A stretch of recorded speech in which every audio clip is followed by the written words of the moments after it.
लगता है उस झोंपड़ी में कोई है। मुझे उसी के पास जाना चाहिए। इतने में ही नव्या के पेट में बहुत तेज दर्द उठ जाता है। लगता है मेरा प्रसव पीड़ा शुरू हो गया है। मुझे जल्दी जाना होगा। नव्या जैसे तैसे उस झोपड़ी के पास पहुंचती है और दर्द से बेहाल होकर दरवाजा पीटने लगती है। तभी अंदर से एक बूढ़ी औरत बाहर आती है। अरे तुम कौन हो और इस हालत में इस तरह काम क्यों रही हो? अम्मा, मेरी मदद करिए। मेरा बच्चा इस दुनिया में आने वाला है। बूढ़ी औरत तुरंत नव्या को झोपड़ी के अंदर ले लेती है।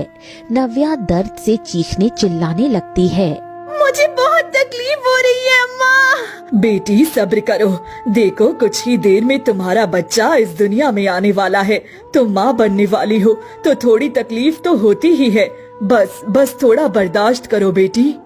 तभी थोड़ी ही देर बाद नव्या एक बहुत ही खूबसूरत बेटी को जन्म देती है। अरे बेटी देखो, तुम्हारी बेटी तो तुमसे भी बहुत खूबसूरत लग रही है। किसी स्वर्ग की अप्सरा से कम नहीं लग रही है। ये मेरी अंधेरी जिंदगी में एक रोशनी बनकर आई है, इसीलिए आज से मैं इसका नाम रोशनी रखती हूँ।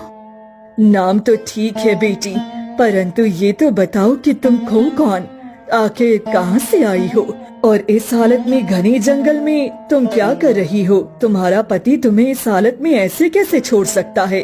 अम्मा, ये उस समय की बात है जब मैं अपने पिताजी के साथ रहती थी।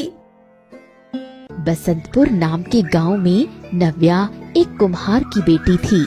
नव्या बहुत ही मेहनती और ईमानदार थी। वो अपने पिता के सारे कामों में उनकी मदद किया करती थी। अरे ओ नव्या बेटी, क्या कर रही हो? मैं जंगल से मिट्टी लेने जा रहा हूँ।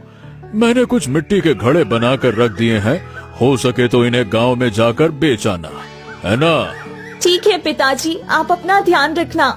शंभू वहाँ से चला जाता है। तभी नव्या वो मिट्टी के बर्तन लेकर गांव की तरफ निकल जाती है और घर घर जाकर उन्हें बेचने लगती है।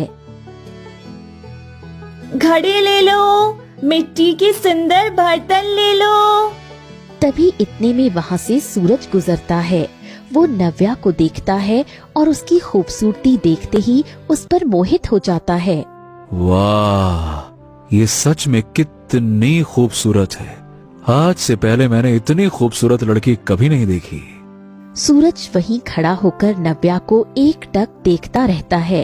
फिर उसके बाद वो रोज की तरह नव्या के रास्ते में आने लगता है। एक